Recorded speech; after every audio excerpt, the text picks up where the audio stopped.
بڑا اس کا یہاں کا سردار جاگیردار، سب کو معلوم ہے وہ میرا دوست ہے، کوئی میرے خلاف اقدام نہیں کر سکتا۔ اس دنیا میں یہ چھوٹی سی بات اگر آپ کے دلی اطمینان اور سکون کا باعث بن سکتی ہے تو ذرا تصور کیجئے۔ میں لفظ تصور استعمال کروں گا صرف اس لیے کہ اس کا ہم جس کو کہتے ہیں ادراک اور شعور کر نہیں سکتے، اگر کے ساتھ کر سکتے، اگر یقین ہو کہ اللہ میرا مددگار اور یقین ہو کہ اللہ ہر آن میرے ساتھ ہے، پھر کوئی خوف کس کا خوف؟ کوئی شے اللہ سے بالا تر ہے؟ کوئی قوت اس سے زیادہ طاقتور ہے؟ کوئی اس کے ارادے کو بدلنے والا ہے؟ کوئی اس کی مشیت کے آڑے آنے والا ہے؟ یہی بات ہے جو حضور نے فرمائی، یہ ایمان کا حاصل ہے لب لباب، کہ دیکھو اچھی طرح اس بات کو ذہن نشین کر لو، اگر تمام انسان مل کر تمہیں کوئی نقصان پہنچانا چاہے نہیں پہنچا سکتے مگر جو کچھ اللہ نے لکھ دیا ہو، اور تمام انسان مل کر تمہیں کوئی نفع پہنچانا چاہے نہیں پہنچا سکتے مگر وہ شے جو اللہ نے طے کر دی۔ آپ پھر میں کہوں گا ذرا تعریف کیجئے، اسے فرض کیجئے، اسے سوچئے، اگر اس حدیث پر ہمارا دل ٹھکا ہوا ہو تو کسی سے ڈر ہوگا یہ مجھے نقصان نہ پہنچا دے، یہ میری رپورٹ خراب نہ کر دے، یہ میری انکریمنٹ نہ رکوا دے، یہ میرا یہ نہ بگاڑ دے، یہ میرے یہ نقصان نہ پہنچا دے، اس کا ڈر، اس کا ڈر، اس کا خوف، اس کی خوشامد، اس کے لیے جا کر طرح طرح سے اپنی عزت نفس کو ذلیل کروانا اس کے سامنے، یہ سب کچھ کیوں کرتا ہے انسان؟ جب سمجھتا ہے کہ اس کے ہاتھ میں میرا کوئی نفع ہے، اس کے ہاتھ میں میرے لیے کوئی ضرر ہے، یہ مجھے کوئی غضب پہنچا سکتا ہے، یہ مجھے کوئی نقصان پہنچا سکتا ہے، یہ میرا کوئی کام بنا سکتا ہے، یہ میری کوئی ضرورت پوری کر سکتا ہے، اسی کا نام شرک ہے۔ جہاں آپ نے یہ سمجھا کہ غیر اللہ کے اندر کوئی طاقت موجود ہے وہی شرک ہے۔ بتوں سے تجھ کو امیدیں، خدا سے نو امیدی، مجھے بتا تو صحیح اور کافری کیا ہے؟ شرک تو یہ جس پر بھی تمہیں یہ خیال ہے، کلمہ ہے یہ کلمہ سوم، لا حول ولا قوت الا باللہ، ذرا اس پر دل کو کبھی اگر آپ تصور کریں، پھر فرض کریں، دل ٹھک جائے اس پر، کوئی طاقت نہیں۔ یہی بات تھی جو شیخ عبد القادر جیلانی رحمۃ اللہ علیہ نے اپنی وصیت میں اپنے بچے سے کہی۔ 11ویں دینے والے ہیں لیکن حضرت شیخ عبد القادر جیلانی کی وصیت اور تعلیمات کو کتنے لوگ ہیں تم جانتے ہو؟ یہ جن مقامات تک پہنچے ہیں وہ کس چیز کی بدولت پہنچے؟ انہوں نے جو پیغام دیا وہ کیا تھا؟ اے میرے بچے، جس طریقے سے قرآن مجید میں حضرت لقمان کی نصیحتیں جو ہے نقل کر دی گئی ہیں، میں یہ عرض کروں گا بالفرض اگر قرآن حضرت عبد القادر جیلانی کے بعد نازل ہوا ہوتا تو شیخ عبد القادر کی یہ نصیحتیں بھی قرآن میں درج ہوتی۔ اتنی اونچی نصیحتیں ہیں۔ اے میرے بچے، اس حقیقت کو ذہن نشین کر لے، لا فاعل فی الحقیقت ولا مؤثر الا اللہ، اس کائنات میں نہ کوئی فاعل حقیقی ہے نہ مؤثر حقیقی ہے سوائے اللہ۔ کسی شے میں کوئی تاثیر نہیں اگر اللہ نہ چاہے، آگ جلا نہیں سکتی اگر اللہ نہ چاہے، پانی ڈبو نہیں سکتا اگر اللہ نہ چاہے، زہر ہلاک نہیں کر سکتا اگر اللہ نہ چاہے، کوئی چیز فائدہ نہیں پہنچا سکتی اگر اللہ نہ چاہے۔ تو در در پہ کیوں سر جھکاتے ہو؟ در در پر کیوں جبیں سائی کرتے ہو؟ سب کے سامنے کیوں ہاتھ پھیلاتے ہو؟ ایک اللہ سے مانگو، ایک اللہ کے سامنے زمین پر اپنی جبین رکھو۔ لا فاعل فی الحقیقت ولا مؤثر الا اللہ۔ نظر آتا ہے ہمیں کہ پانی پیاس بجھا دیتا ہے، پیاس بجھانے کی صلاحیت پانی میں نہیں ہے، اللہ کے اذن سے۔ کھانا بھوک مٹا دیتا ہے، بھوک مٹانے کی صلاحیت کھانے میں نہیں ہے، اذن رب میں۔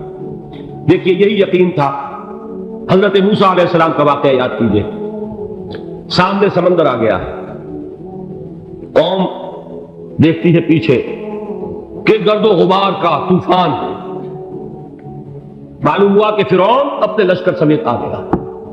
لشکر جب چلتا تھا تیز رفتاری کے ساتھ تو گرد و غبار کا جو طوفان اٹھتا تھا اس کا تصور کیجیے، اور لمحہ بلمحہ وہ قریب آ رہا۔ پوری قوم نے کیا کہا؟ اے موسیٰ انا لمدرکون، اے موسیٰ ہم کو پکڑے گئے۔ قرآن مجید میں تو یہاں وہ باتیں نہیں لکھی ہیں لیکن تورات میں یہ درج ہے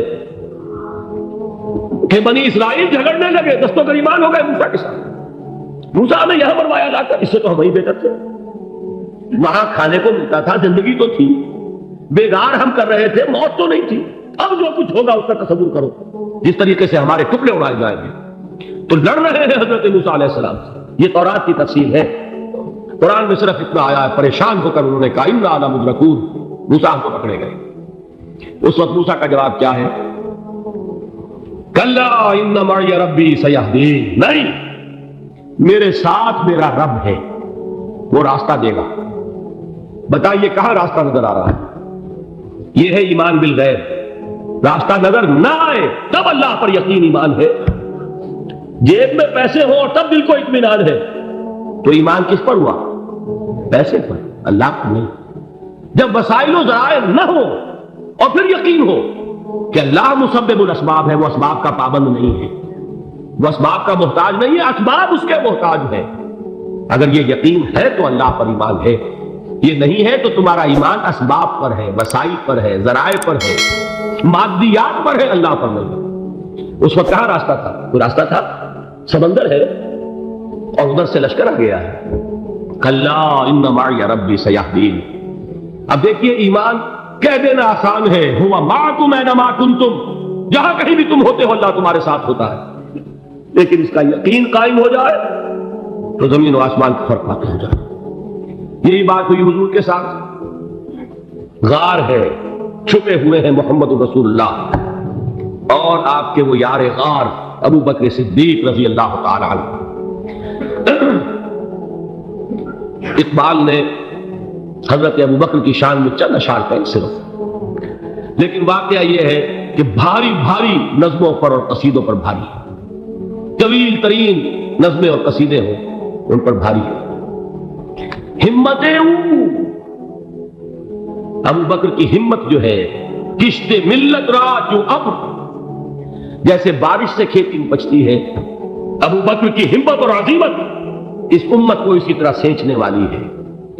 ثانیے اسلام و غار و بدر و قبر، وہ دوسرے تھے اسلام میں، دوسرے پہلے کون تھے؟ انا اول المومنین، حضور فرماتے سب سے پہلا ایمان لانے والا میں، دوسرے ابو بکر۔ ویسے ہمارے ہاں یہ چلتا ہے اختلاف، حضرت علی پہلے ہیں کہ حضرت ابو بکر پہلے ہیں، لیکن اس میں بڑی خوبصورت تطبیق قائم کی ہے علماء نے اور بہت صحیح ہے۔ چار کے بارے میں فیصلہ ہی مت کرو کہ کون پہلے، ان کی ایک عجیب تقسیم کرتی ہے۔ آزاد مردوں میں، بالغ مردوں میں سب سے پہلے ابو بکر، بچوں میں سب سے پہلے علی، خواتین میں سب سے پہلے خدیجہ، اور غلاموں میں سب سے پہلے زید بن حارثہ۔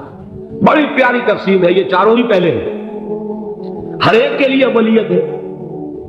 اور واقعہ یہ ہے کہ اگر زمانی اعتبار سے تعین ہوگا تو پہلے خدیجۃ الکبریٰ آئیں گی رضی اللہ تعالی عنہ، کسی اور سے بات کرنے کی نوبت بعد میں آ سکتی ہے، پہلے تو اہلیہ محترمہ سے بات ہوئی، آتے ہی پہلی وحی ہوئی ہے، ابھی تبلیغ کا حکم نہیں تھا، کس کو بتایا واقعہ؟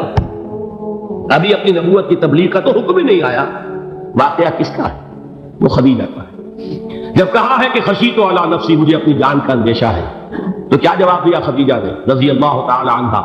وہ صدیقۃ الکبریٰ ہے، صدیقات جو ہے خواتین ان میں چوٹی پر خدیجۃ الکبریٰ ہے رضی اللہ تعالی عنہ، اور صدیق جو مرد ہیں ان میں صدیق اکبر ہے ابو بکر صدیق رضی اللہ تعالی عنہ، لیکن صدیقات میں چوٹی پر۔